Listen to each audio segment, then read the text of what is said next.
আমার নাম দীপক বোস। আমি বর্তমানে মালদা থেকে 25 কিলোমিটার দূরে গাজল নামক জায়গায় থাকি। আমি বর্তমানে মালদা কালেক্টর অফিসে কর্মরত 20 বছর।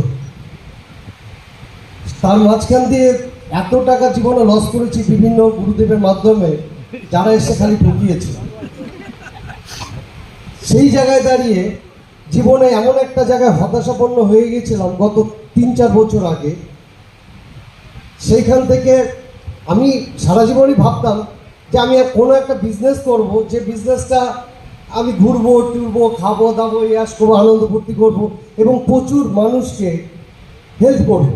সেই জায়গায় দাঁড়িয়ে গত 14 মাস আগে মালদায় আমাদের তুলসী সাহা মহাশয় গিয়েছিলেন এবং আমার ইমিডিয়েট সিনিয়র হচ্ছে বিপিন গোলদার মালদায়।